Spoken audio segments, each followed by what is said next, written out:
Assalamualaikum warahmatullahi wabarakatuh.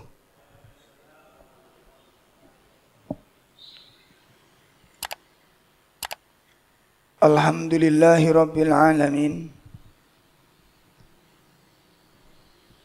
Alladzi arsala rasulahu bil huda wa dinil haq liyudhhirahu 'alad dini kullih walau karihal musyrikun. Asyhadu an la ilaha illallah wahdahu la syarika lah wa asyhadu anna Muhammadan abduhu wa rasuluh. Ya ayyuhalladzina amanu taqullaha haqqa tuqatih wa la tamutunna illa wa antum muslimun. Ya ayyuhalladzina amanu taqullaha wa qulu qawlan sadida yuslih lakum a'malakum wa yaghfir lakum dunubakum wa man yuti'illaha wa rasulahu faqad faza fawzan 'azima. I'lamu anna asdaqal hadits kitabullah wa khairal hadi hadi Muhammadin sallallahu alaihi wasallam wa syarrul umur muhdatsatuha wa kullu muhdatsatin bid'ah wa kullu bid'atin dhalalah wa kullu dhalalatin finnar. Ikhwatul iman, bapak-bapak serta ibu-ibu, jamaah majelis taklim yang semoga dimuliakan Allah Subhanahu wa taala. Alhamdulillah malam ini kita bisa hadir di majelis taklim ini. Satu kemuliaan dari Allah Subhanahu wa taala, satu nikmat yang besar yang Allah anugerahkan kepada kita bisa hadir di majelis taklim ini. Karena apabila kita hadir ini dengan hati yang ikhlas dan benar niatnya, maka ini merupakan satu keutamaan yang diberikan Allah kepada kita. Satu keutamaan yang Allah berikan kepada kita. Apa keutamaannya? Yang pertama,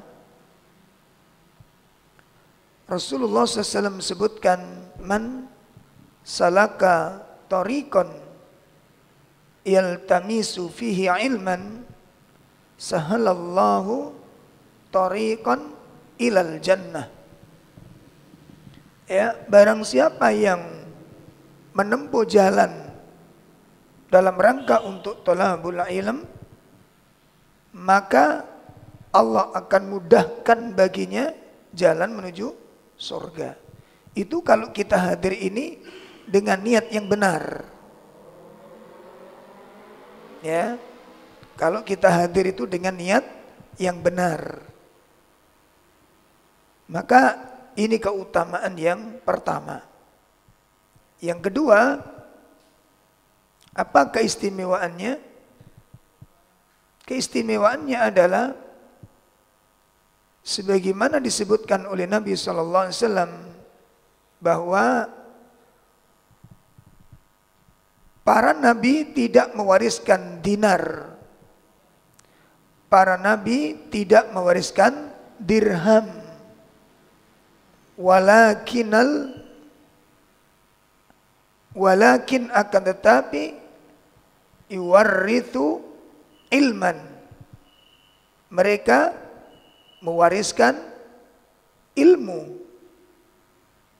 Para nabi mewariskan ilmu. Maka beliau mengatakan, faman akhadhaha, barang siapa yang mengambil ilmu, faqad akhadha wafir, berarti dia telah mengambil bagian yang sangat banyak dari keutamaan ini. Jadi kalau kita menghadiri majelis ilmu lalu mengambil ilmunya, kita ambil ilmunya, maka kita telah mengambil warisan para nabi. Makanya perhatikan ya. Jadi jangan sampai kita datang ke sini pulang nggak dapat ilmu, jangan sampai. Ya. Ini kerugian yang sangat besar. Kerugian yang sangat besar. Kita datang ke majelis ilmu, pulang nggak dapat ilmu, masya Allah. Apa ini? Ini berupa itu musibah. Musibah. Apa musibahnya? Kita tinggalkan warisan para nabi di sini. Kita tinggalkan warisan para nabi. Tidak kita ambil warisan para nabi. Ini musibah. Ya, ini musibah. Nah, oleh karena itu, ayyuhal ikhwah rahimani wa rahimakumullah, maka luruskan niat. Ya, luruskan niat di dalam thalabul ilm ini. Baik. Materi yang akan kita bahas malam ini melanjutkan kitab Arba'un min ahbabillah. Ya. Arba'un min ahbabillah. 40 karakter yang dicintai oleh Allah Subhanahu wa taala. Sekarang kita masuk pada karakter yang kelima. Masuk karakter yang kelima. Apa karakter yang menjadikan seseorang itu dicintai Allah? Menjadi kekasihnya Allah. Ini urusan serius ini ya. Jadi kalau ada orang mukmin nggak kepingin dicintai Allah itu nggak benar imannya ini. Atau nggak tertarik untuk memiliki sifat ini. Nah ini Masya Allah ini. Ngaku mukmin nggak tertarik memiliki sifat yang dicintai Allah. Ini mukmin yang mana gitu kan? Bagaimana orang mengaku beriman tapi tidak ingin dicintai Allah? Nggak nyambung jamaah. Jadi kalau kita nggak tertarik untuk memiliki 40 karakter ini, tanya, saya ini siapa sebenarnya ini? Mukmin apa nifak? Coba tanyakan benar. Ngaku beriman, nggak tertarik memiliki 40 karakter yang dicintai Allah. Nggak benar imannya ini. Nggak benar, wallahi nggak benar. Demi Allah nggak benar imannya. Masa kita nggak takut sifat-sifat kita ini dibenci oleh Allah. Dan nggak kepingin sifat-sifat kita dicintai. Nggak kepingin memiliki sifat ini. Mukmin yang bagaimana ini? Ya. Jadi kadang-kadang karena kita ngajinya gaspol, apa gaspol itu?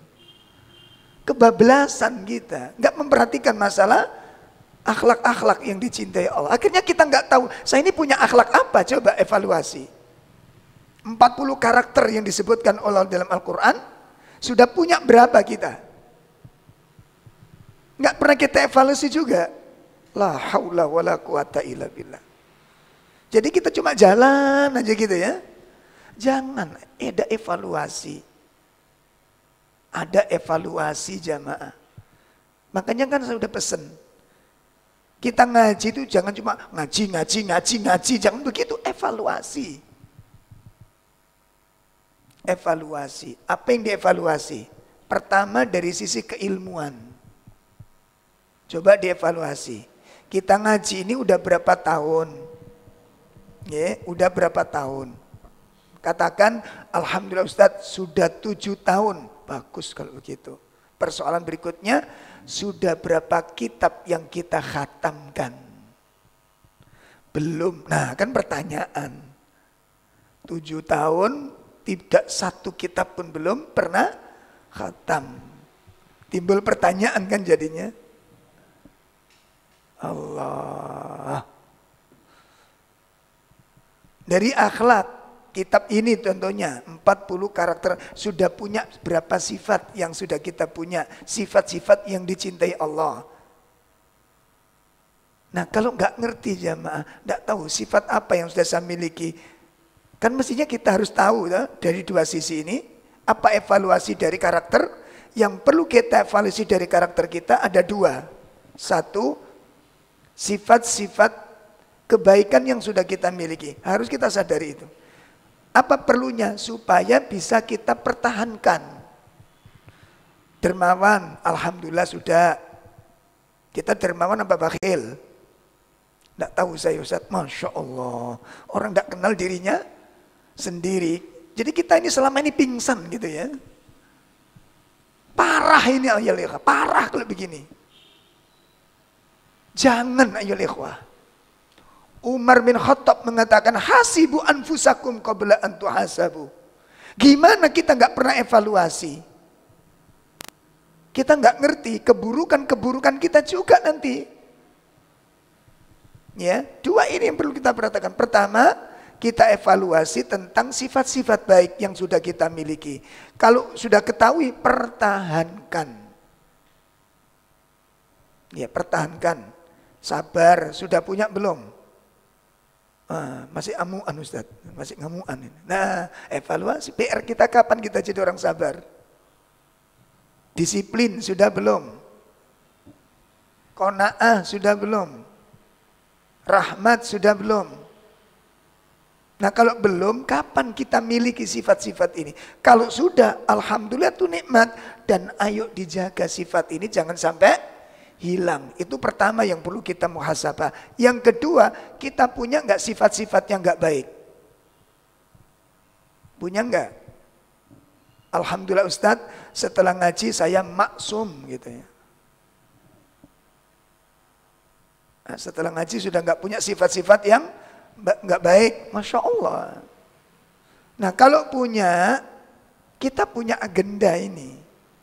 Apa agendanya? Berjuang untuk meninggalkan sifat-sifat yang tidak baik itu.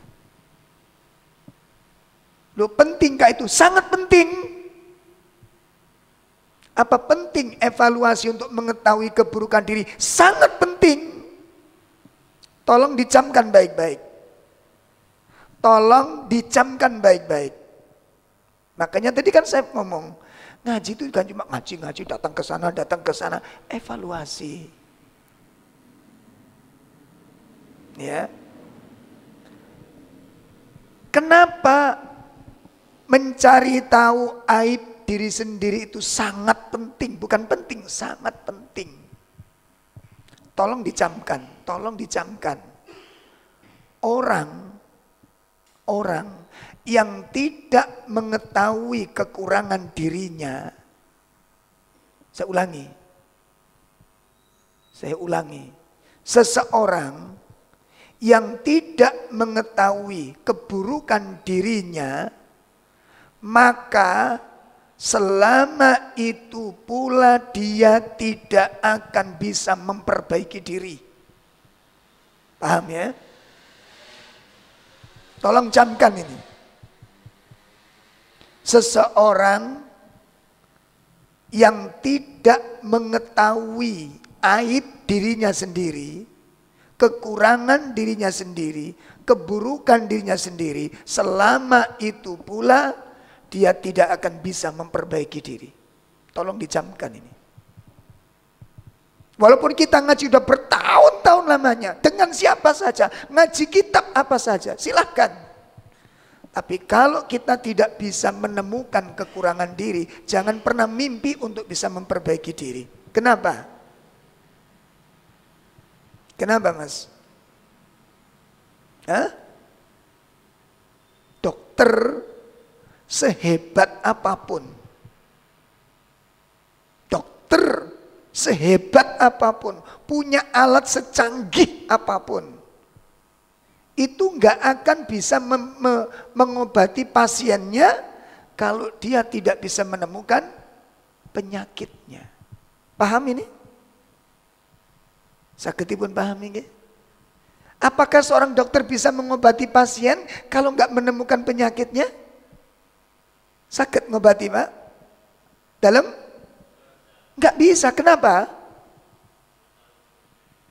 Dikai obat topo. Terus kalau diterapi, apa yang perlu diterapi? Wong nggak ketahuan penyakitnya. Maka kalau kita ngaji, berpuluh-puluh tahun kita ngaji, berguru dengan siapapun, ngaji kitab apa saja, selama kita belum bisa menemukan keburukan diri kita, selama itu pula kita nggak akan bisa memperbaiki diri. Muhasabah ayo ikhwah. Ya. Muhasabah, evaluasi. Ini penting. Jadi bukan cuma ngaji-ngaji, enggak. Makanya kan Allah menggambarkan hidupnya orang mukmin itu seperti seorang pedagang. Lah seorang pedagang itu mesti punya waktu untuk evaluasi barang apa? Dagangannya. Gimana? Yang sudah laku apa, yang belum laku apa, yang sudah laku itu harganya berapa, itu tahu. Biar kita tahu akan untung dan rugi, dan itu perintah dari Allah Ta'ala. Pun makanya saya ulangi tadi, karena banyak di antara kita yang ketika ngaji gaspol itu tadi terlewatkan hal-hal seperti ini. Ya. Ngaji bab akhlak gak penting, ngaji bab adab gak penting. Akhirnya apa? Kita merasa akidah benar tapi gak punya akhlak. Kita merasa akidah benar gak punya adab. Akhirnya apa yang terjadi? Ketika terjadi perbedaan pendapat, akhlak dan adabnya hilang. Dan itu terbukti di zaman sekarang ada. Makanya jangan sampai seperti itu. Ya. Punya baik. Saya lanjutkan. Karakter yang kelima, karakter yang dicintai oleh Allah Subhanahu wa taala adalah as-sabirun. Orang-orang yang sabar. Orang-orang yang sabar. Nah sekarang mari kita lihat dalilnya bahwa orang yang sabar itu dicintai oleh Allah. Di surat Al-Imran, ayat 146. Allah Subhanahu wa taala berfirman, A'udzu billahi minasy syaithanir rajim. Wa ka'ayyim min nabiyyin qatala ma'ahu ribbiyuna katsir. Fama wahanu lima asabahum fi sabilillah. Wa ma dha'ufu wa mastakanu. Wallahu yuhibbus sabirin. Dan betapa banyak nabi yang berperang didampingi sejumlah besar dari pengikutnya yang bertakwa. Mereka, nabi dan pengikut yang bertakwa ini tidak menjadi lemah karena bencana yang menimpa mereka di jalan Allah. Perhatikan, sifat Nabi dan sifat pengikut yang bertakwa ini tidak menjadi lemah karena bencana yang menimpa mereka di jalan Allah. Dan mereka tidak patah semangat. Tidak gampang putus asa. Dan juga tidak menyerah kepada musuh. Wallahu yuhibbus sabirin. Dan Allah mencintai orang-orang yang sabar. Ini. Nah, Allah mencintai orang yang sabar. Ini anugerah termahal. Kalau hamba mencintai Allah itu wajib. Dan kita masih perlu dievaluasi. Betulkah kita mencintai Allah? Itu perlu evaluasi nanti. Kalau dalam pengajian gini, satu misal kita ditanya, kalau dalam kajian begini, lalu kita ditanya, bapak-bapak, ibu-ibu mencintai Allah enggak? Jawabnya apa? Hah? Enggak mungkin, enggak, ya enggak mungkin. Kita pasti ngomong apa? Mencintai. Kira-kira apa buktinya? Itu masalah nanti, Pak. Ya contoh aja sederhana, ini bulan kurban. Kita punya uang 7 juta nih. Berani kurban enggak? Punya uang 7 juta. Berani kurban enggak? Atau punya uang 5 juta. Berani enggak kurban? Nah itu sederhana aja gitu. Simple. Masya Allah. Udah ya? Kita kembali kepada materi. Ini dalil. Allah mencintai orang-orang yang sabar.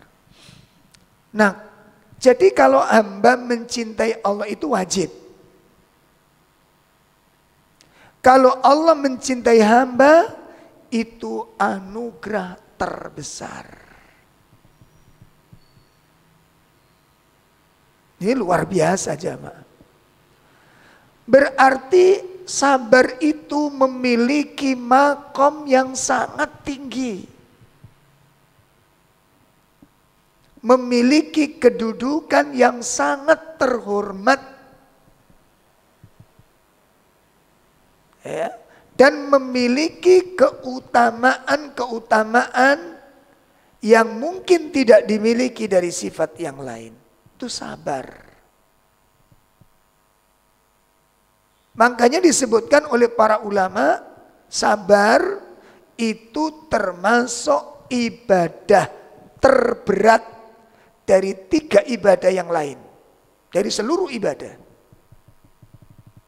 Karena ibadah dalam Islam yang paling berat nih wonten pinten? Ada 3.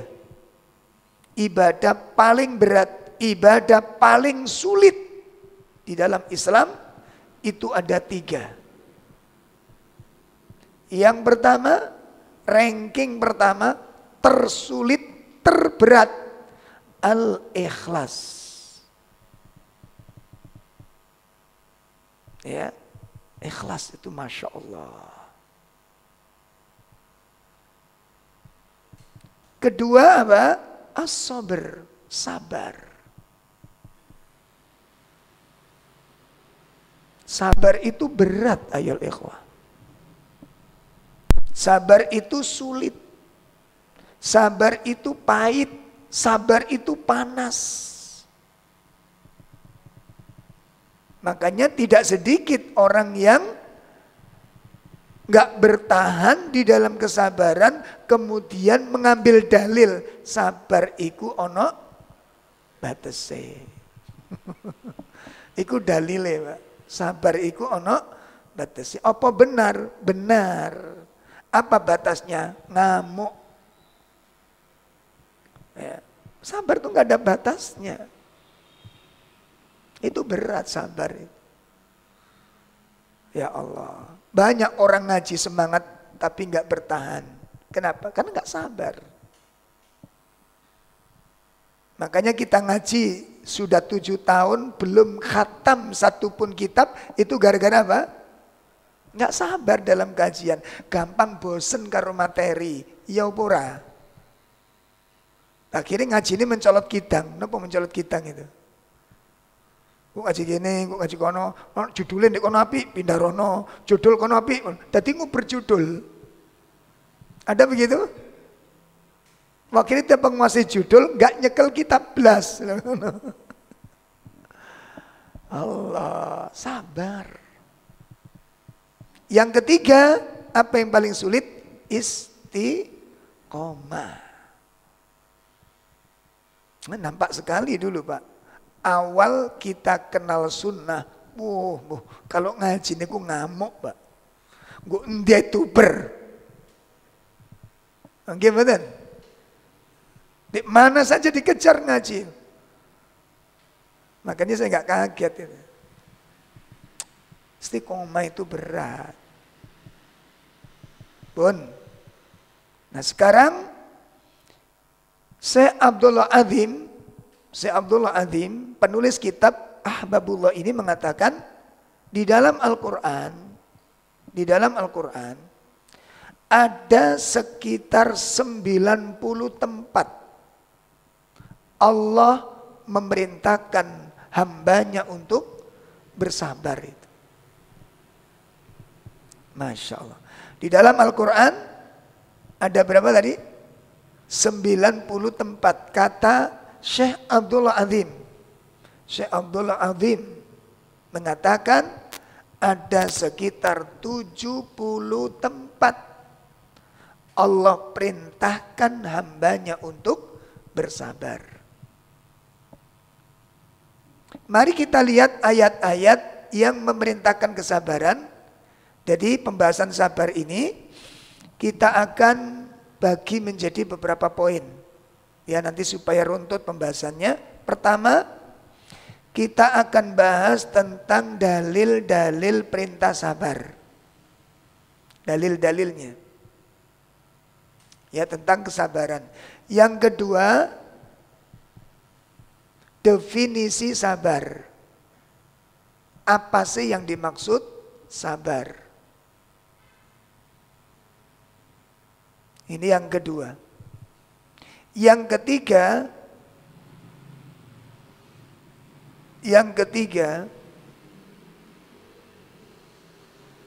macam-macam kesabaran, pembagian kesabaran. Ada berapa macam kesabaran itu? Yang keempat, manzilatus sabr, kedudukan sabar. Kedudukan sabar. Kemudian yang kelima, fadhailus sabar, keutamaan sabar. Ada berapa tadi? 5 poin pembahasan tentang sabar. Pertama kita pelajari dulu tentang dalil-dalil ya yang memerintahkan kita untuk bersabar. Pertama, dalil pertama kita buka surat Al-Imran ayat 200. Al-Imran ayat 200 yaitu ayat terakhir. A'udzu billahi minasy syaithanir rajim. Ya ayyuhalladzina amanu sabiru wa sabiru wa rabitu wattaqullaha la'allakum tuflihun. Ya. Ada terjemah bisa Pak? Minta tolong ada?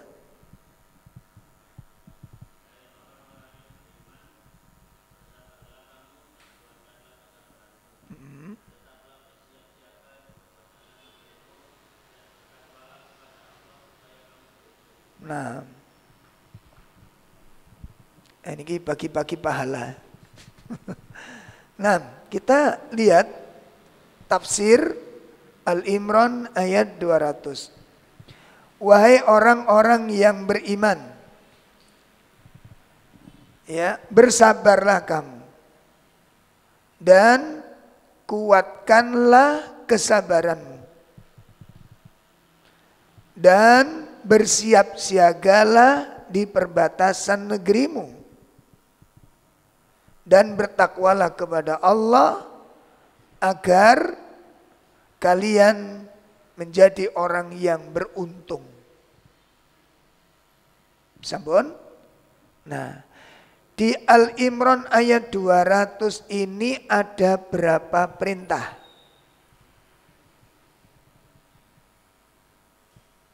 Ada berapa perintah, Pak?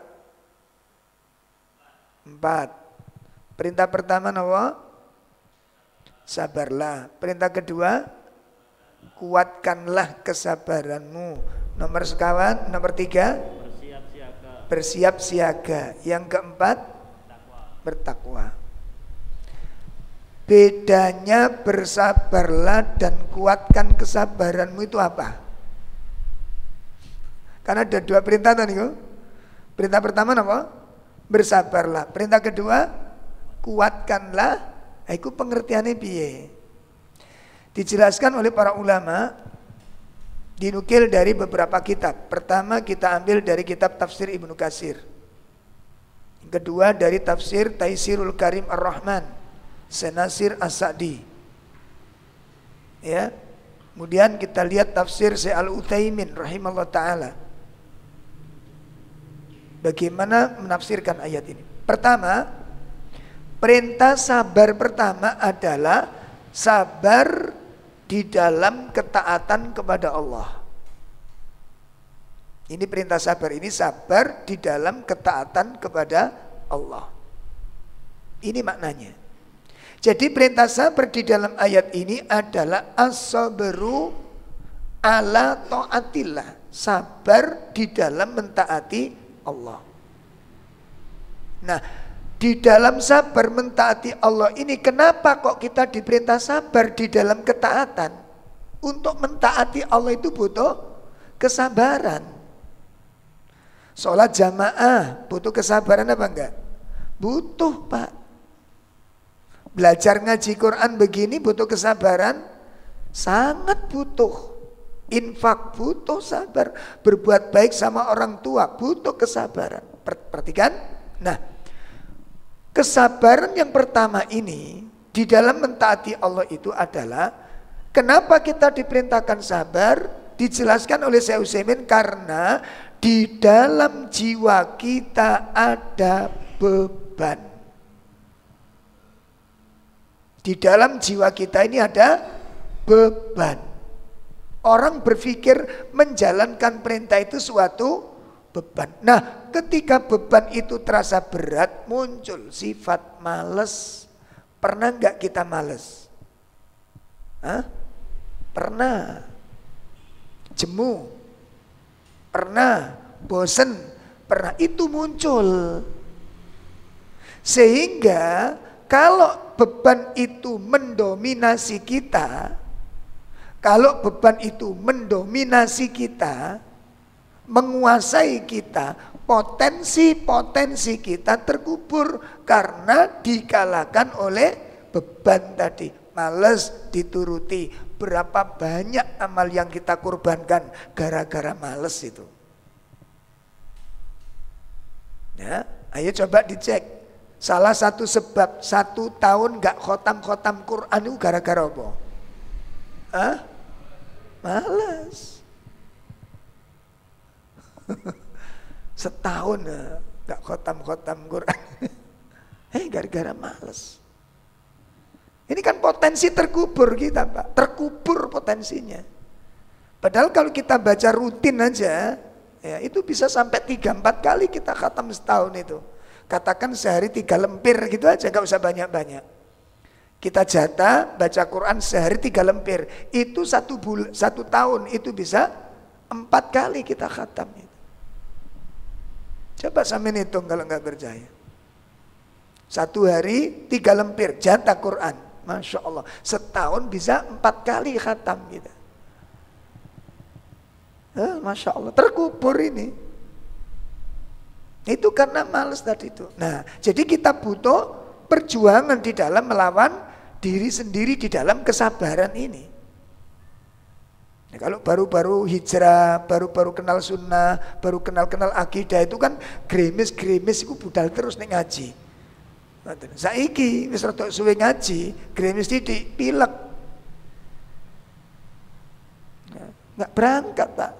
Kemalasannya kalah. Apalagi ada pertanyaan, Ustadz, boleh nggak ngaji di YouTube? Nah, tambah mateng. Boleh, sip sudah. Ya. Jadi kalau gerimis nggak datang itu dalilnya sahih. Pas ini. Ya Allah. Ini pertama. Jadi sabar pertama, sabar di dalam menghadapi diri sendiri. Bisa enggak kita menundukkan kemalasan ini? Bisa enggak kita mengalahkan diri sendiri untuk diajak taat kepada Allah? Makanya kita belajar, teman-teman yang kita kajian sudah istiqomah rutin, sudah ngaji kitab-kitab, satu kitab sampai runtut gitu. Yang sudah rutin kita latih, Pak, ini. Mulai malam, jadi mau tidur itu sudah baca Quran dulu. Mau tidur, baca Quran dulu. Setelah itu wudu, baca Quran, ya surat-surat yang sudah dianjurkan itu, baca doa, selesai tidur. Bangun tidur, tahajud. Di manajemen, tahajud. Setelah itu witir. Setelah itu dilanjut dengan qobliyah subuh, zikir. Ya, zikir pagi, petang. Setelah itu baru baca Quran. Baru baca Quran terserah. Buka WA, urusan nanti. Itu penting buka, nggak penting nggak usah. Penting balas, nggak penting nanti. Itu setelah amal-amal ini dilakukan. Dikir pagi petang belum kober, gak sempat mau coba WA sempat, gak manajemen dong ini. Mau coba Quran gak sempat, mau coba WA sempat, kan gak manajemen berarti. Gimana? Gak manajemen nih. Akhirnya uripe niki marat-marit ibadah nih, Pak. Sampai kapan kita hidup ibadah marat-marit itu sampai kapan? Di manajemen, ditoto. Sehingga kita punya amalan-amalan rutin. Nanti kalau ada yang hilang satu, itu ketahuan. Ya Allah, hari ini ada amalku yang hilang. Itu ketahuan, Pak. Kalau kita ngaji kitab tazkiyah secara runtut, ketika dibahas tanda-tanda hati yang sakit apa? Ketika amalan hariannya hilang dan dia tidak merasa sedih atas hilangnya amal harian tersebut, apa kata ulama? Itu tandanya hatinya sudah sakit. Persoalannya kita rumongso enggak kehilangan amal harian itu. Itu masalahnya. Rumongso enggak kehilangan. Jelas ini? Merasa enggak? Nah, kalau enggak merasa ada dua kemungkinan. Bisa jadi karena kita memang enggak punya amalan harian, sehingga hilang pun enggak terasa karena enggak merasa punya. Kalau kita merasa punya, hilang, terasa apa enggak? Dalam di kesak sampean, Anda sadar di kesak saya ini ada uang 500.000, hilang, sadar, loh, nah kemana? Tahu gitu loh, karena merasa punya. Kalau enggak merasa punya, hilang, enggak terasa, Pak. Loh gimana? Nah begitu. Kita punya enggak amalan-amalan harian, sehingga nanti kalau satu hilang itu terasa dan merasa bersedih atas hilangnya satu amal ini. Kenapa? Berharga. Kita hargai berapa amal ini? Tergantung itu nanti. Dah ya, ini. Jadi sabar pertama, sabar menghadapi diri sendiri untuk taat kepada Allah ini. Nah, kalau kita sudah bisa melewatinya, sudah bisa mengalahkan, dan kita mampu sabar di dalam mentaati Allah, maka kita butuh kesabaran yang kedua. Urusan belum selesai, Pak. Katakan ibu hijrah. Ibu hijrah, berubah pakaian. Dan kita sabar menghadapi diri sendiri. Saya rubah diri saya, penampilan saya, amal saya, karakter saya. Dan saya bersabar atasnya, ini belum selesai. Sabar yang pertama. Kenapa? Kalau kita sudah melewati, sudah bisa melewati ujian-ujian dari diri kita sendiri, kita akan dihadapkan ujian yang kedua dari orang-orang di sekitar kita. Contoh, ibu-ibu hijrah, bagus luar biasa, berubah pakaiannya, berubah penampilannya, berubah wataknya, berubah kebiasaannya. Dia menikmati dengan perubahan dan bersyukur atas perubahan. Persoalannya, apa orang-orang di sekitarnya juga setuju atas perubahan ini? Apa orang di sekitarnya juga menyetujui, mendukungnya perubahan tersebut? Atau bapak-bapak hijrah, pindah, bertobat, merubah diri, bagus. Dan dia sukses dalam hal itu, dia bersabar hal itu. Persoalan kedua, apakah istrinya, orang tuanya sepakat sang suami ini bertobat tadi? Penampilan kan beda, Pak. Gimana? Berjanggut, baju sudah beda, celana sudah beda, kebiasaan sudah beda. Permasalahannya orang-orang di sekitar kita mendukung nggak perubahan baik ini? Kalau mendukung itu nikmat yang besar, tapi kalau nggak mendukung itu cobaan yang sangat rumit. Banyak ibu-ibu yang sudah ngaji bertahun-tahun belum mendapat dukungan dari suami. Belum dapat dukungan. Baju yang berubah menjadi syar'i tidak selamanya dicintai oleh pasangan, Pak. Ini yang dikatakan oleh Allah, wasobiru, kuatkan kesabaranmu. Paham ya? Jadi perintah sabar pertama tadi apa? Bersabarlah. Itu sabar menghadapi diri sendiri. Wasobiru, kuatkanlah kesabaranmu. Sabar di dalam menghadapi ujian-ujian dari siapa? Dari orang-orang di sekitar kita. Nih. Atau kita masih bujang, belum punya istri, apa ada yang menghalangi? Ada. Siapa? Orang tua. Belum tentu sepakat kita berubah ya. Lah niki membutuhkan apa? Kesabaran. Sabar. Kuatkan kesabaran. Ini dalil pertama. Dalil kedua.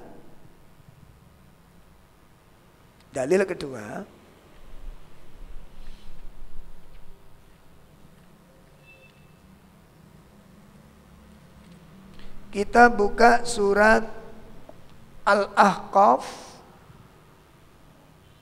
Surat 46 ayat 35.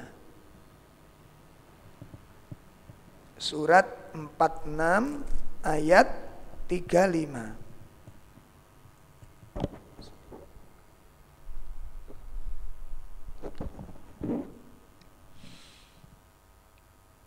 Fasbir kama sabara ulul azmi minar rusuli wala tasta'jil lahum. Iya, silakan terjemahnya. Monggo, Mas.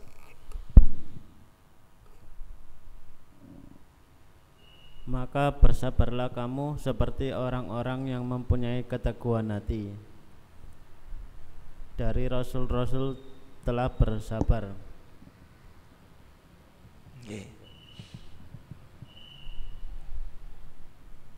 Bersabarlah sebagaimana sabarnya orang-orang yang telah diberi keteguhan hati, ulul azmi.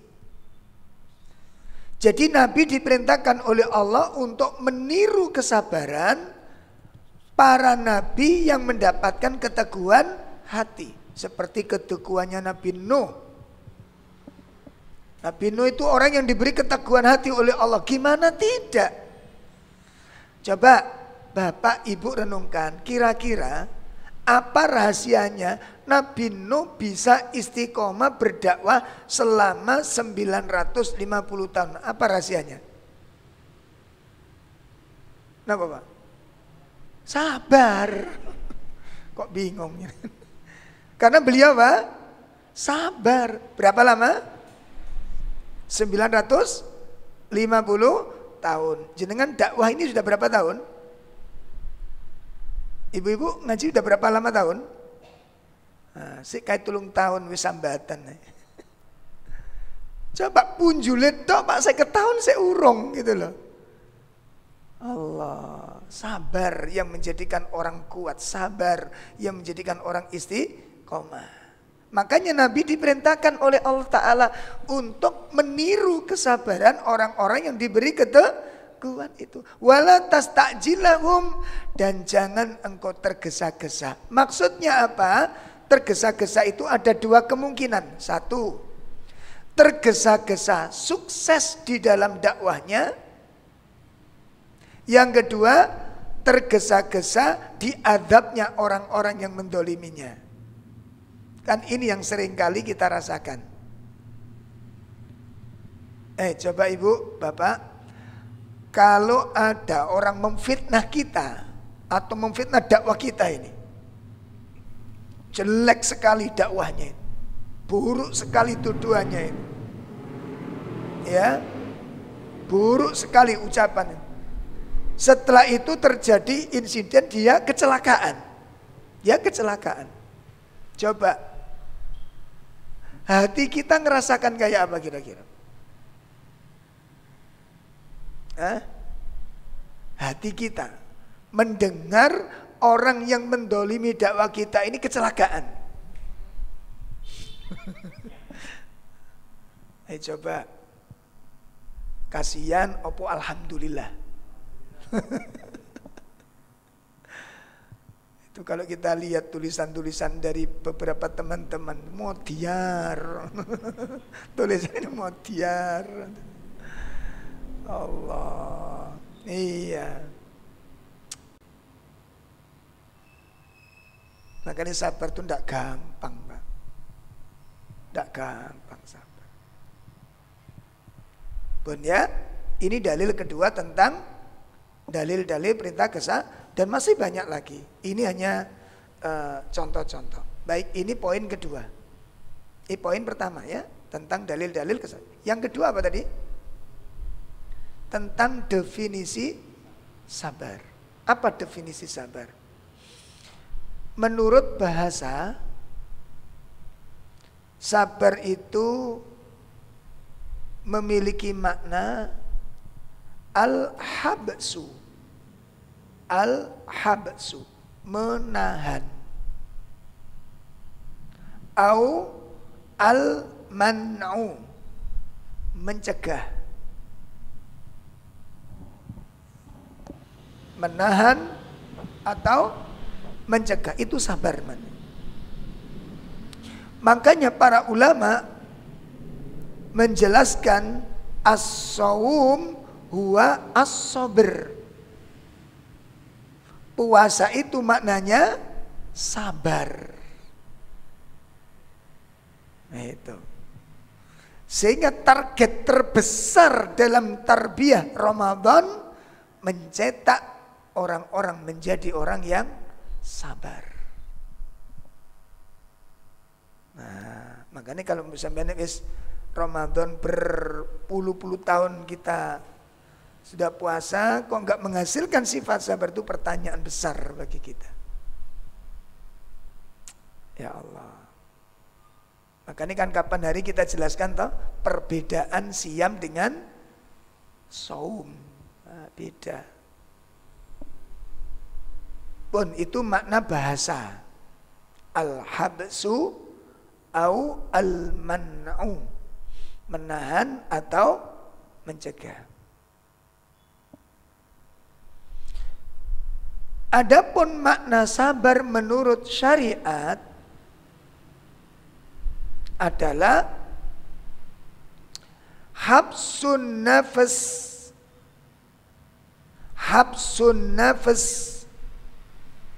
alal iradat wasyahwat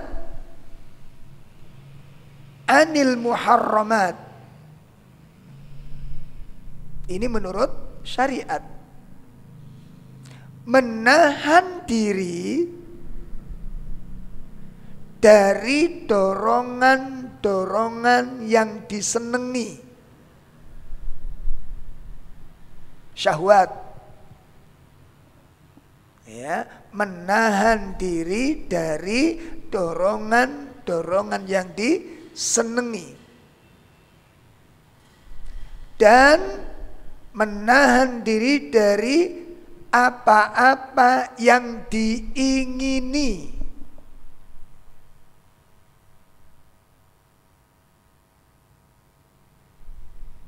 Ya.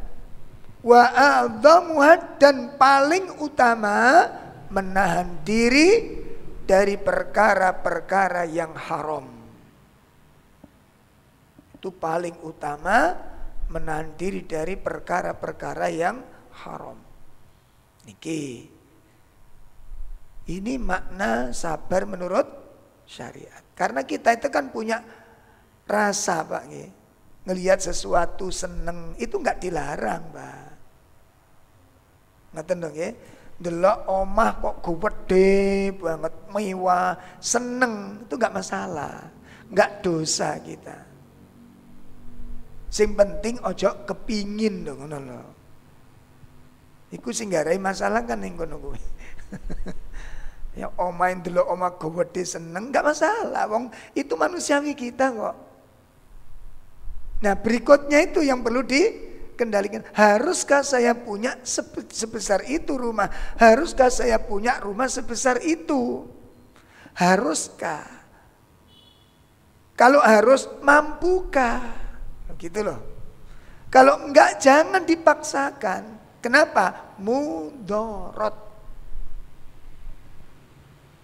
Melihat orang punya mobil, seneng, dosa apa enggak?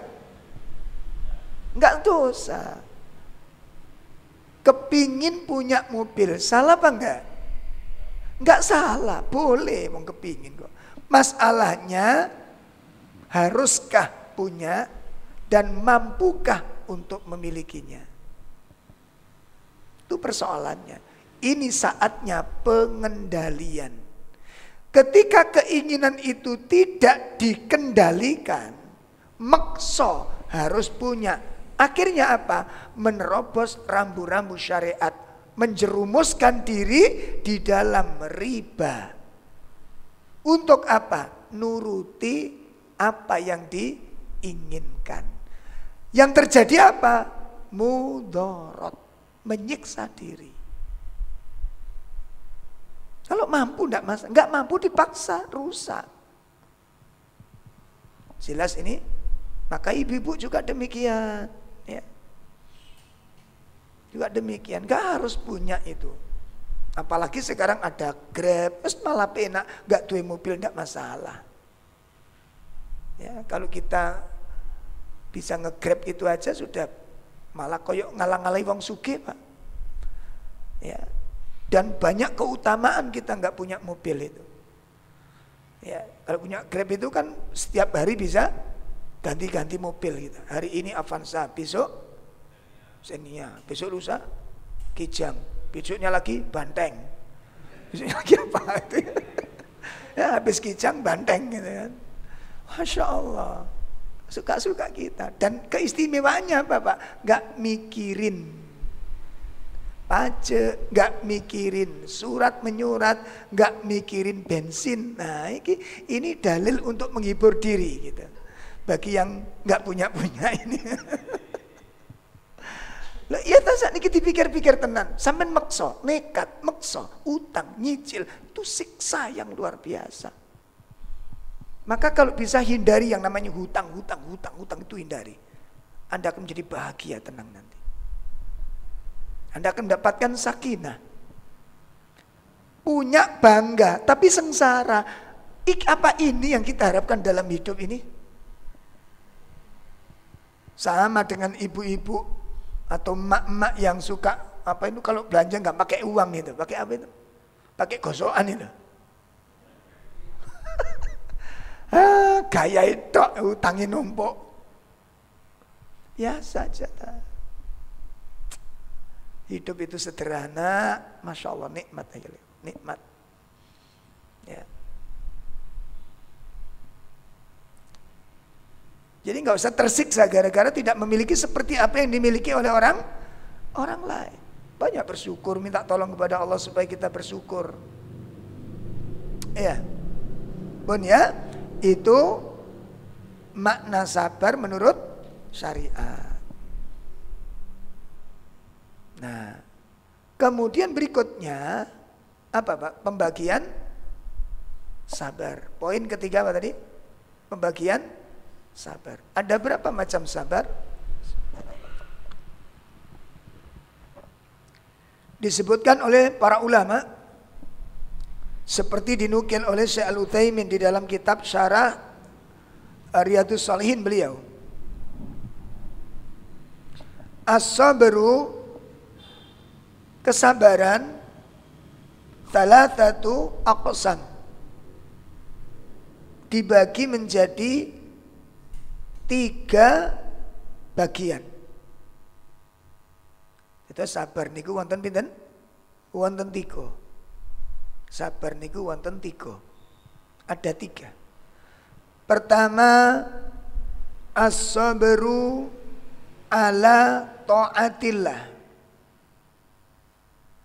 Sabar di dalam mentaati Allah.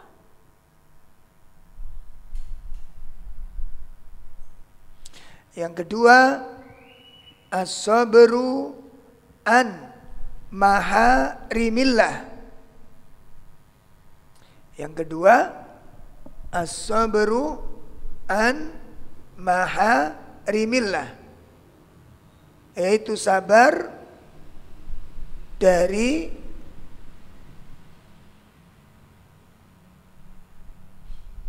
perkara-perkara yang diharamkan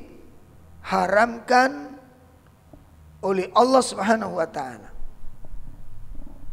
Sabar dari perkara-perkara yang Allah haramkan.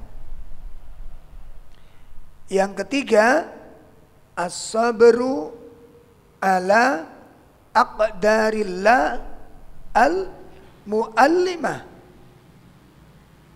As-sabru ala aqdarillahi al-muallimah. Sabar dari takdir Allah yang tidak disukai.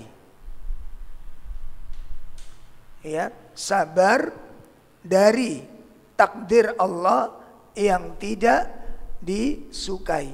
Artinya apa? As-sabru anil bala, anil musibah. Sabar dari musibah. Nah, ini pembagian dari kesabaran.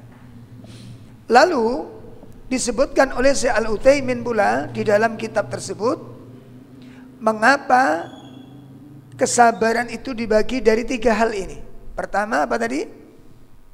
Sabar dalam ketaatan kepada Allah. Kenapa? Tadi sudah saya singgung. Karena kesabaran itu membutuhkan ketaatan, membutuhkan kesabaran, karena di dalam diri manusia itu ada beban, ada masyaqqah. Ya, namanya beban itu Pak nggak enak. Beban. Makanya dikatakan sabar karena menahan beban. Ya. Makanya kadang-kadang ada ibu-ibu itu diuji dengan suaminya. Cukup lama dia bertahan di dalam menghadapi keburukan suaminya.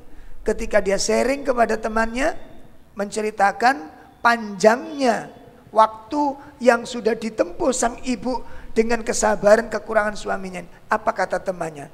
Nek awakmu wis gak kuat, dekeken, kan ngono. Maksudnya apa ini?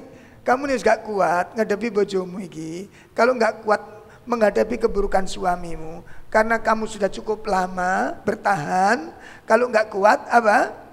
Dekeen. Maksudnya apa? buyar kan gitu.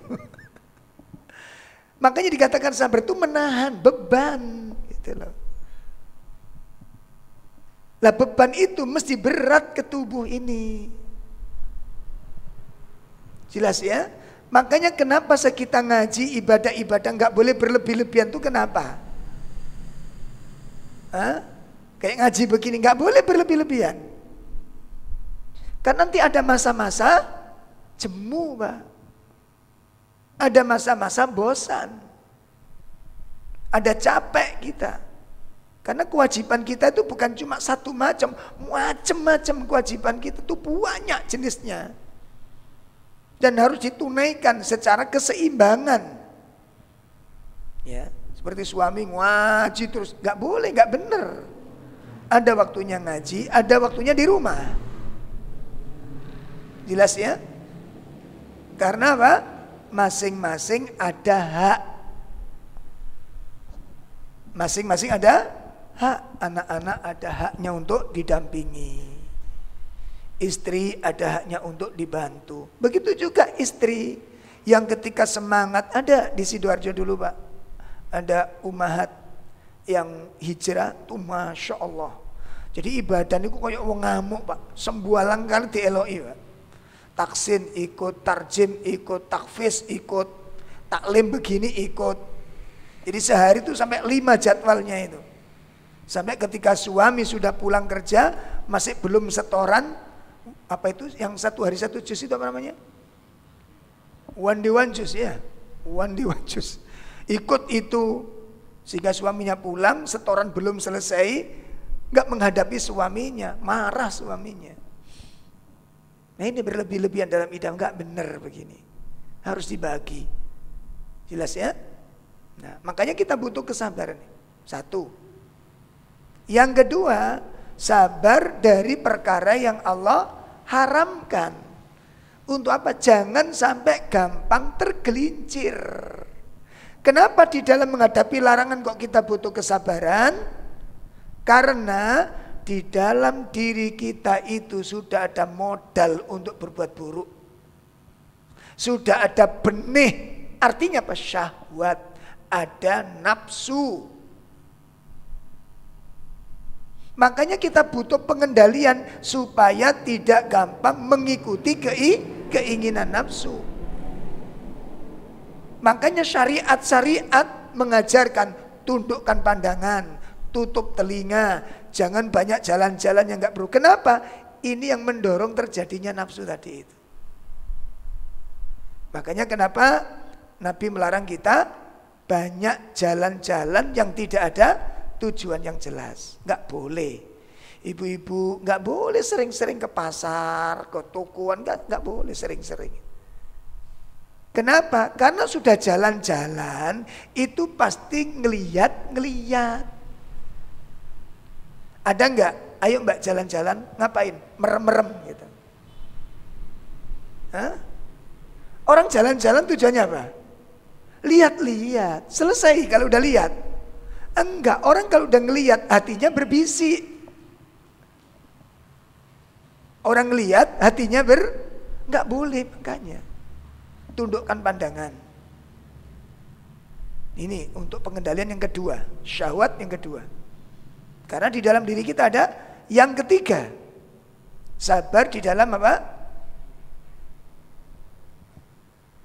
Apa tadi? Dari takdir Allah yang tidak disukai. Dari musibah. Kenapa? Kenapa kita butuh kesabaran dalam menghadapi musibah? Sebab manusia, ini catatan kita bacakan dari kitabnya Syekh Utsaimin ya. Kenapa di dalam menghadapi musibah itu kita butuh kesabaran? Sebab manusia itu kalau dapat musibah itu ada 4 macam cara mensikapi musibah. Sikap manusia kepada musibah itu ada 4 macam. Pertama, ada kalanya orang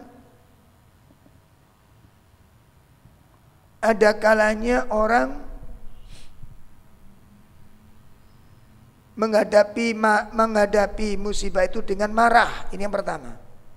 Ada kalanya orang menghadapi musibah dengan marah. Ini yang pertama. Yang kedua, ada kalanya orang menghadapi musibah itu dengan sabar.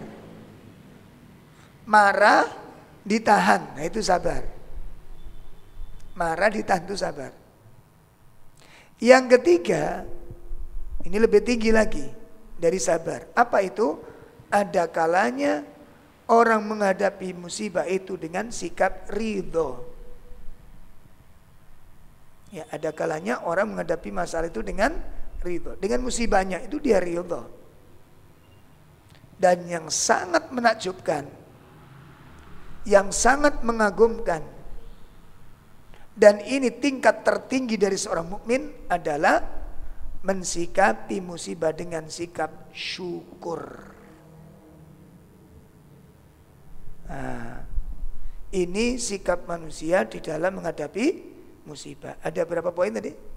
4. Ada kalanya marah, ada kalanya sabar, ada kalanya ridho, ada kalanya bersyukur.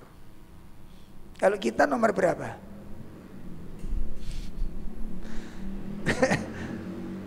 Ayo, begitu menghadapi musibah, sikap kita yang mana? Marah dulu kita. Dapat 3 hari baru sabar. Dapat 7 minggu baru ridho. Dapat 1 tahun baru bersyukur. Nah, persoalannya timbul dengan kapasitas iman yang kita miliki, dengan ilmu, dengan keterbatasan ilmu yang kita miliki ini. Memungkinkan enggak?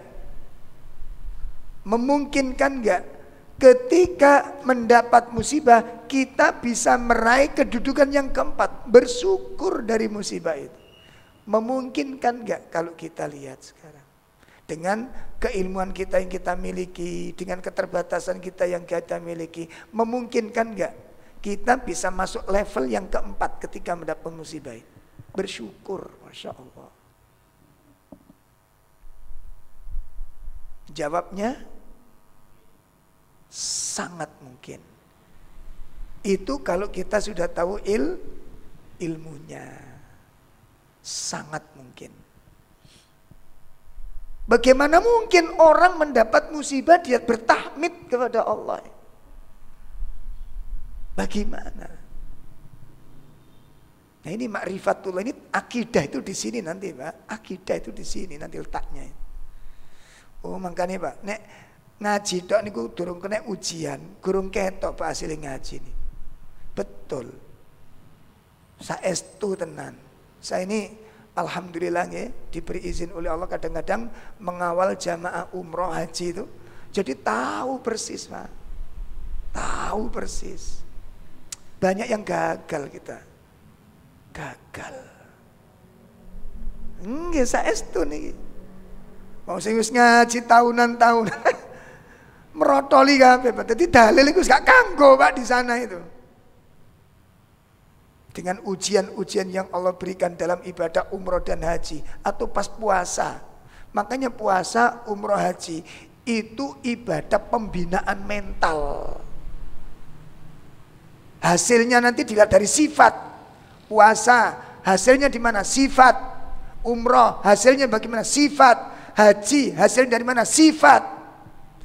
Dilihat itu sifatnya berubah apa enggak. Termasuk ngaji begini ini. Hasil atau tidak dilihat dari apanya? Sifat. Bukan cerdasnya. Bukan hafalannya. Banyak orang hafal dalil.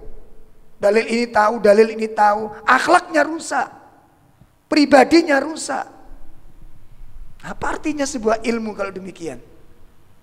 Apa artinya sebuah dalil yang kita pegang? Makanya sahabat Abdullah ibnu Mas'ud ketika menafsirkan wa minan nasi wad dawab wal an'am mukhtalifun alwanuhu kadzalik. Ya. Di antara manusia, binatang-binatang ternak bermacam-macam bentuk dan warnanya. Ya. Kemudian orang-orang yang takut kepada Allah ya adalah para ulama. Sahabat Ibnu Mas'ud mengatakan yang dikatakan orang berilmu itu bukan karena pinter ceramah, termasuk ustadz. Yang dikatakan orang alim berilmu bukan yang pinter ceramah, bukan. Kemudian yang dikatakan ilmu bukan kan hafal riwayat-riwayat, bukan kata sahabat Ibnu Mas'ud. Akan tetapi walakinnal ilm bikathratil khasyah. Karena rasa takutnya kepada Allah Subhanahu wa taala. Lihat, orang-orang kalau sudah ngaji menghasilkan sifat takut kepada dosa, itulah berilmu dia. Ngomong, kalau orang punya rasa takut gimana Pak? Ngomong berani nggak ceplas begitu? Ngomong kotor apalagi? Tidak akan berani. Kenapa? Rasa takutnya yang menghalangi dia. Ya, rasa takutnya kepada dosa yang menjadikan dia menahan lisannya. Takut kepada dosa. Itu ilmu. Makanya sifat Pak. Ya Allah. Pun ya? Nah, ini macam-macam kesabaran. Macam-macam kesabaran. Nanti akan kita kupas tersendiri ya kalau ada waktunya tentang dari sisi mana nek ndelok niki lho Pak, kena musibah bersyukur iku kan rada angel lho. Ndeloke teko ngendi ngono lho. Ndeloke teko ngendi. Ya, kehilangan duit alhamdulillah. Ya, sepeda motor hilang alhamdulillah. Teko ngendi ngono lho. Itu penting soalnya. Itu nanti dari dua hal. Ilmu dan iman. Ilmu dan iman. Kalau dua hal ini sudah kita miliki, insya Allah kita dengan leluasa mendaki level 4. Ketika mendapat musibah, kita bersyukur. Itu bisa dengan dua bekal ini Pak. Itu kelasnya sahabat. Siapa bilang? Siapa bilang? Di Sidoarjo itu ada seorang ustadz muda. Masya Allah.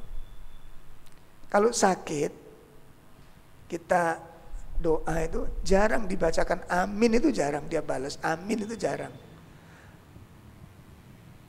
Saya berkunjung sama beliau. Berkunjung. Sudah lama Ustadz sakitnya. Alhamdulillah udah lama. Mudah-mudahan sembuh gitu. Diem aja saya bilang begitu.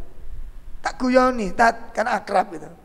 Wong didongakno waras kok enggak amin tau tat. Apa jenengan enggak kepingin sembuh? Enggak jawab juga. Kenapa sih tat kantung gua? Malu katanya. Loh kenapa malu? Ada seorang syekh muda, buta kedua matanya.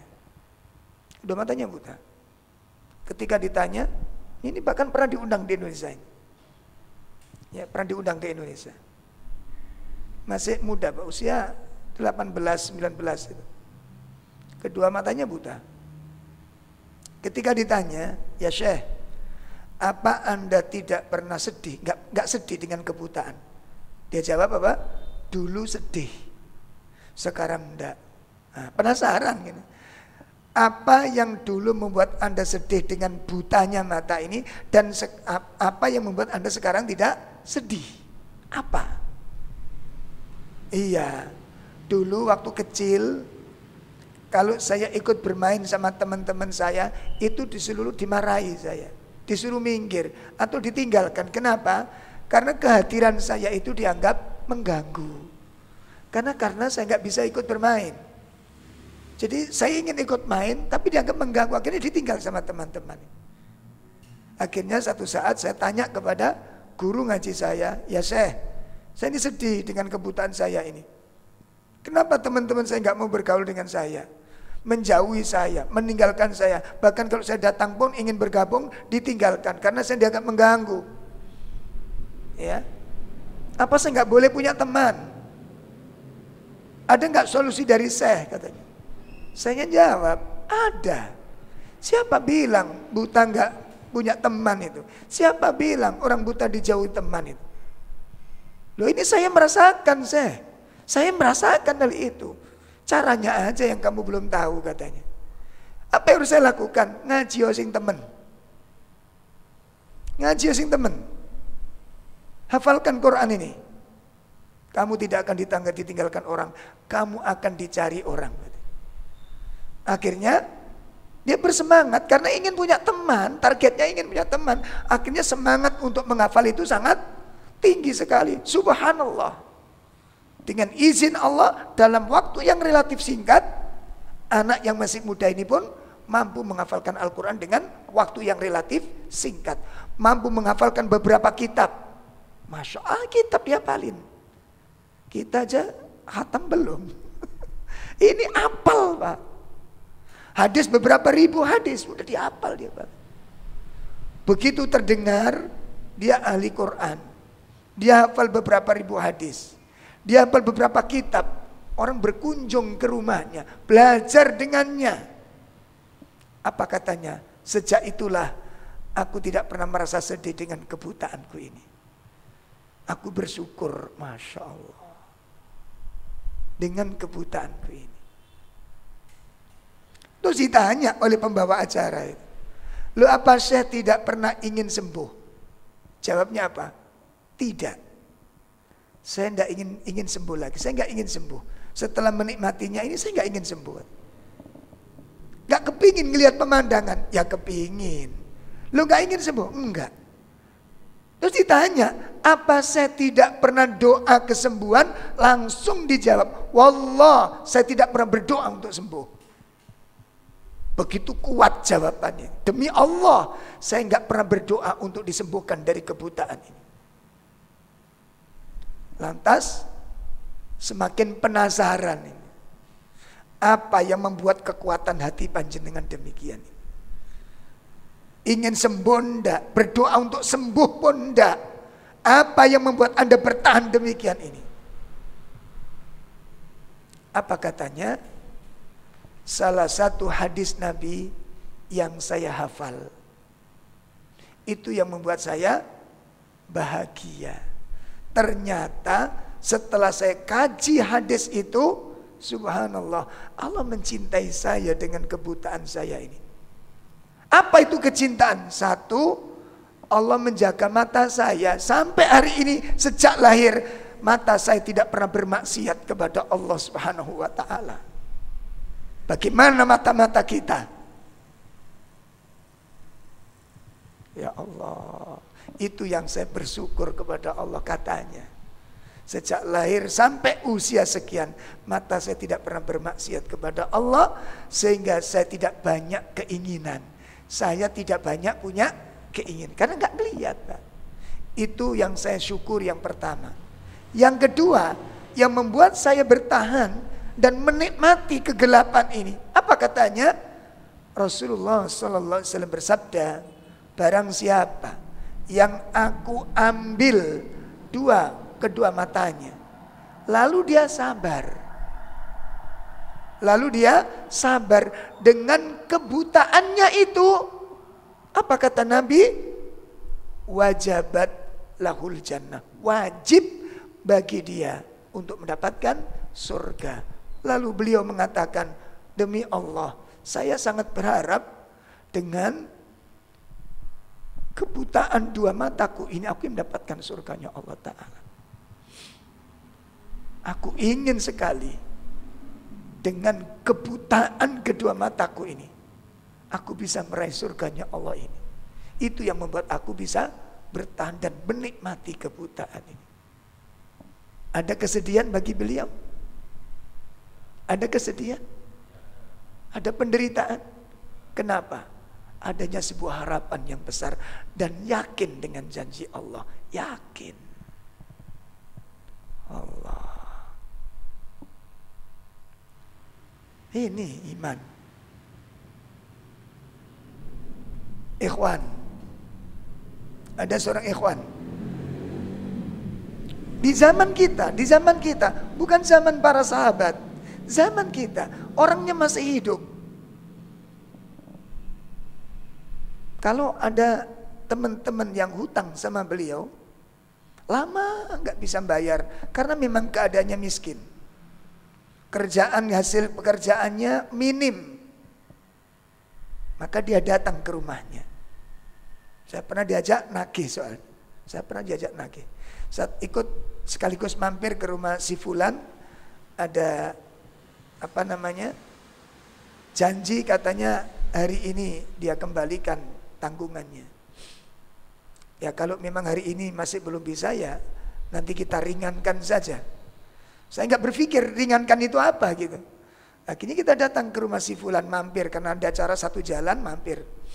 Ketemu di sana, langsung si Fulan tadi yang hutang itu minta maaf kepada si penghutang ini. Gimana kabarnya?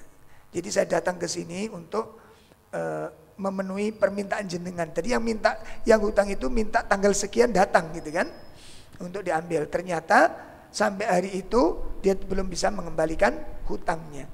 Dan itu cukup lama. Akhirnya apa? Si pemilik uang ini mengatakan, "Pun, gini aja. Jenengan kan juga mengalami kesulitan begini. Saya yakin dengan adanya hutang ini beban buat jenengan.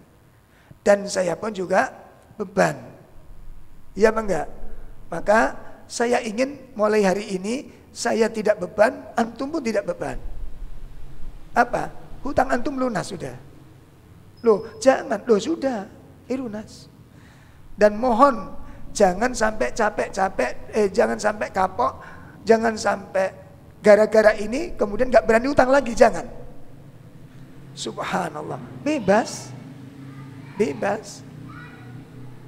Perjalanan saya yang ngomong, "Mas, sakjane gak dibebas ngono. Yo tiga separuh lah." Lang dia juga separuh pun gak bisa, nyicil pun gak bisa. Untuk makan saja sulit. Ya kasihan katanya. Saya nyeletuk, Pak, Nah, berarti kan dia sampai hilang sak menuke iku.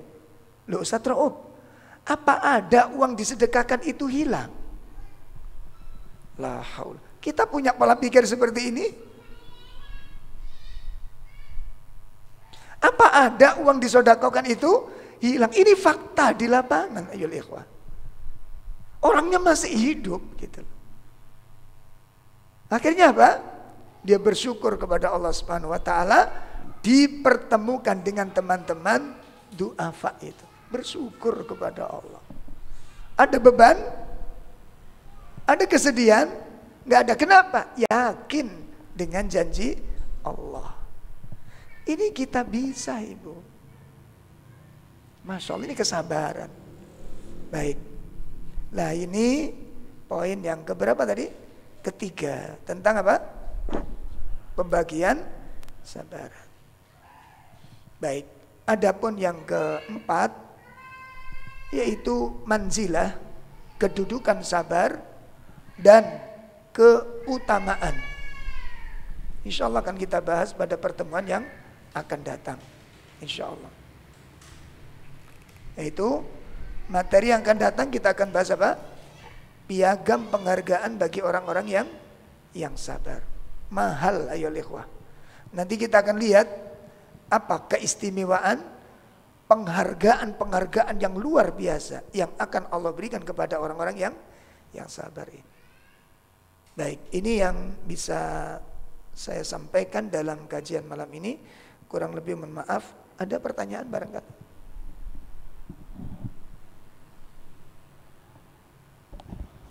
Iya, monggo silakan.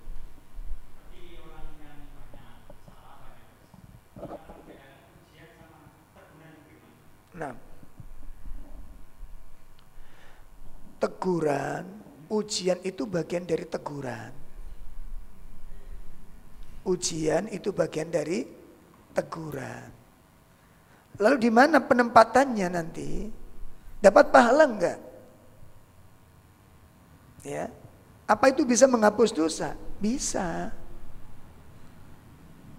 Bisa. Makanya para ulama, di antaranya pernyataan Imam Syafi'i menyatakan apa? La syakau. La syakau itu. Tidaklah aku tertusuk oleh duri. Tidaklah aku tertusuk oleh duri. Illa dzanbi. Kecuali itu adalah dari dosaku. Masya Allah. Musibah bukan? Musibah. Sekaligus teguran dari Allah. Sekaligus diuji oleh Allah. Bisa dipahami ya? Jadi satu peristiwa itu mengandung banyak hal. Itu merupakan teguran, itu merupakan ujian. Teguran dia supaya sadar. Ada yang salah ini. Ada yang salah. Termasuk ngapunten, termasuk satu misal kita sudah mempeng nih jadi orang soleh, belajar jadi orang baik. Anak kita belot. Memungkinkan apa enggak ini? Dalam apalagi kalau satu misal tobatnya sudah usia tua, satu misalkan anak-anak sudah terbentuk kan dengan pola hidup yang lama dulu. Ini tidak menutup kemungkinan ayyuhal ikhwah. Ya, maka untuk menegur kita, untuk menghapus dosa kita, untuk menguji kita, kita disuguhi dengan anak-anak yang kurang baik akhlaknya. Itu teguran dari Allah Subhanahu wa taala sekaligus ujian. Dengan ujian itu Allah harapkan engkau bersabar, maka dengan kesabaranmu lantaran ujian itu kamu diangkat derajatmu oleh Allah taala. Sakit dipahami ya? Nah, salah satu faidah dari kesabaran, Pak, salah satu faidah dari musibah dalam sebuah hadis yang disebutkan, ada kalanya orang itu diberi derajat tinggi oleh Allah. Ada kalanya orang itu sudah ditetapkan Allah memiliki kedudukan yang tinggi di akhirat. Namun dia tidak memiliki ibadah-ibadah yang bisa mengambil kedudukan tersebut. Mungkin sholat sunnahnya kurang, mungkin puasa sunnahnya kurang, mungkin ibadah sunnahnya kurang. Padahal dia ditetapkan Allah memiliki kedudukan yang tinggi. Maka dia karena tidak memiliki amal-amal tersebut, Allah berikan cobaan sama dia. Allah berikan apa? Musibah sama Allah itu. Maka diharapkan dengan musibah itu dia bersabar. Nah, sabarnya dengan ujian itulah yang akan mendongkrak untuk bisa mendapatkan derajat yang tinggi. Jadi derajat yang tinggi di sisi Allah itu bisa diraih dengan amal-amal soleh, bisa diraih dengan kesabaran. Mungkin amalnya sedikit. Ya, contoh saja begini. Udah sengsara, miskin, sakit-sakitan. Lah ya lengkap toh Mas. Sempurna. Menderitanya kan gitu. Iya apa enggak? Coba bayangin loh. Kalau begini memungkinkan enggak kita ngaji lebih, sodako? Enggak mungkin kan? Puasa sunnah sulit, kadang-kadang harus kerja keras, kerja berat, enggak bisa puasa sunnah dia. Yang bisa dilakukan hanya puasa wajib. Sehingga puasa sunnah jarang dia lakukan, sholat sunnah jarang dilakukan. Lalu dikasih musibah oleh Allah Ta'ala, lalu dia sabar, sabarnya akan mengungguli orang-orang yang ahli sholat itu. Karena keadaan. Sakit dipahami nih, begitu insya Allah.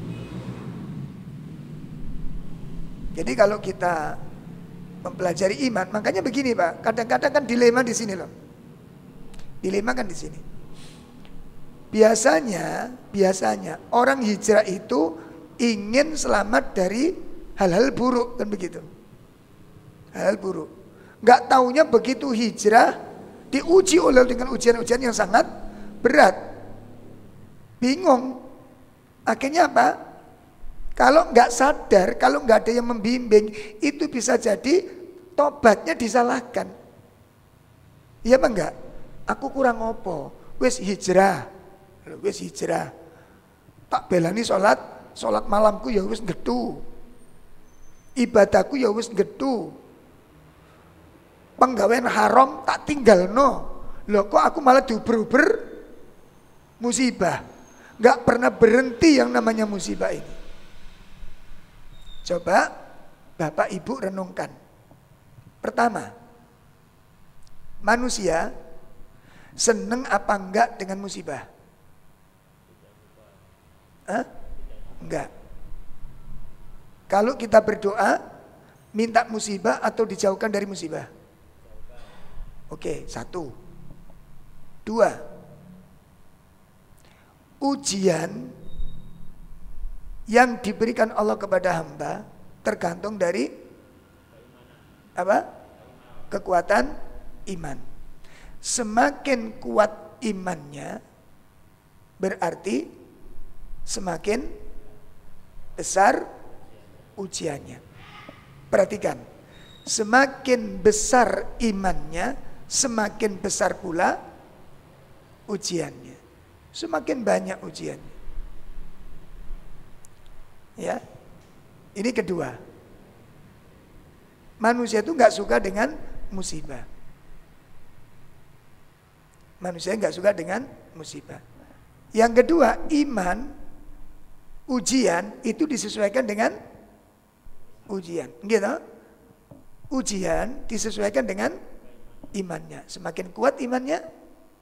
Nah, kalau kita berdoa minta iman, itu minta iman yang biasa atau minta iman yang kuat?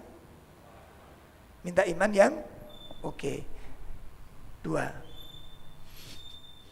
Yang ketiga, musibah, masalah itu kebutuhan pokok manusia. Kita selalu mencari masalah itu. Kenapa? Karena masalah itu kebutuhan pokok. Ini dilema kan? Kok bisa?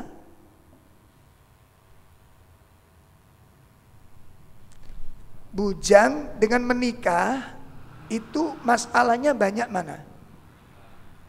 Sampai cari kan? Halo? Nyari kan? Nyari apa? Masalah. Kan enak bujang. Oh, masalah juga. Udah paham ya? Nah, setelah menikah kan enak berdua toh.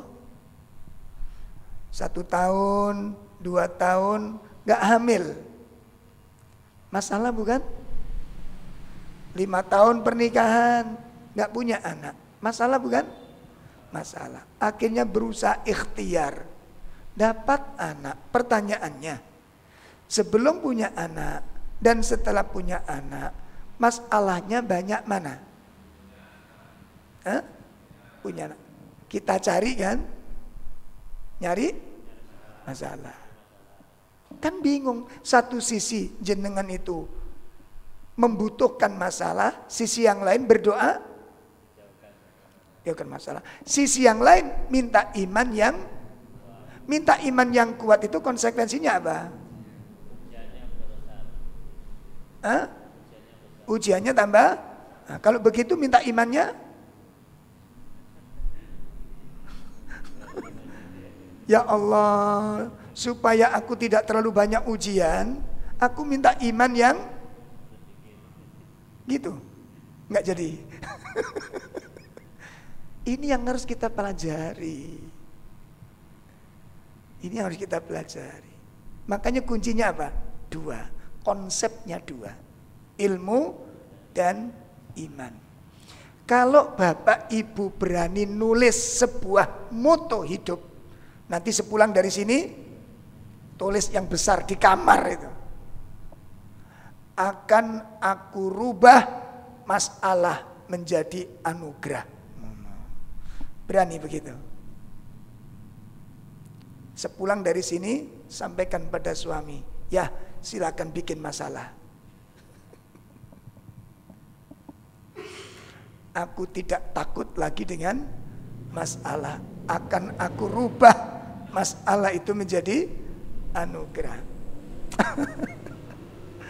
Kuncinya 2. konsepnya dua. Apa itu? Ilmu dan, makanya kenapa dakwah Ahlussunnah mengedepankan dua hal ini, antara ilmu dengan akidah. Itu kuncinya.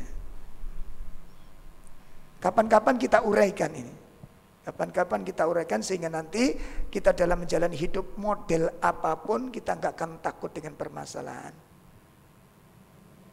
Jelas ya? Baik, saya rasa ini dulu kita cukupkan dengan kafarah majelis. Subhanakallahumma wa bihamdika asyhadu an la ilaha illa anta astaghfiruka wa atubu ilaik. Assalamualaikum warahmatullahi wabarakatuh.